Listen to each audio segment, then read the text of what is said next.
الحمدللہ نبی کریم صلی اللہ علیہ وسلم کے ایک معروف صحابی عبداللہ ابن عمرو ابن عاص رضی اللہ عنہم ہیں۔ یہ کہتے ہیں کہ نبی کریم صلی اللہ علیہ وسلم نے ان سے ایک بار فرمایا کہ مجھے یہ بات آپ کے بارے میں معلوم ہوئی ہے کہ آپ دن میں صوم رکھتے ہیں اور رات میں قیام کرتے ہیں۔ اگر آپ ایسا کرتے ہیں کہ ہر دن میں صوم رکھ رہے ہیں اور ہر رات پوری رات قیام کر رہے ہیں تو ایسا نہ کیا کریں، کیونکہ آپ کے جسم کا آپ کے اوپر کچھ حق ہے، آپ کی آنکھوں کا آپ کے اوپر کچھ حق ہے، آپ کی بیوی کا آپ کے اوپر کچھ حق ہے۔ اس لیے کبھی صوم رکھا کریں اور کبھی صوم نہ رکھا کریں۔ اور بلکہ آپ نے مشورہ دیتے ہوئے ارشاد فرمایا کہ ہر مہینے میں 3 دن صوم رکھ لیا کریں، اس سے پورے سال کا ثواب آپ کو مل جائے گا۔ کہتے ہیں کہ میں نے کہا کہ اللہ کے نبی کریم صلی اللہ علیہ وسلم، اللہ نے مجھے قوت اور طاقت سے نوازا ہے، میں اس سے زیادہ صوم رکھ سکتا ہوں۔ تو اللہ کے نبی کریم صلی اللہ علیہ وسلم فرمایا کہ داؤد علیہ السلام جیسا صوم رکھا کرو۔ ایک دن وہ صوم رکھتے تھے اور ایک دن ناغا کرتے تھے، صوم نہیں رکھتے تھے۔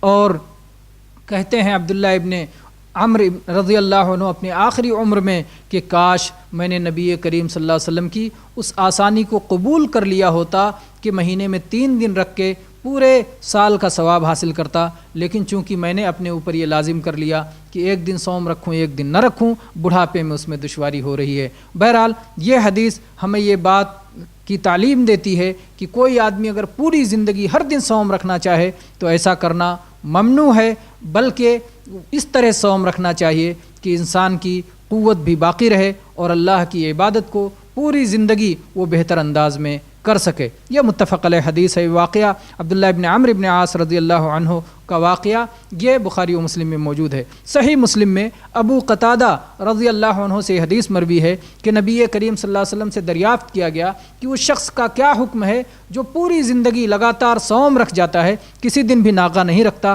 تو آپ نے فرمایا لا صام ولا افطر، ایسے شخص نے نہ صوم رکھا اور نہ ہی کھانا کھایا، یعنی اس کے صوم رکھنے کا کوئی فائدہ نہیں ہے، یہ اللہ کے ہاں قابل قبول نہیں ہے۔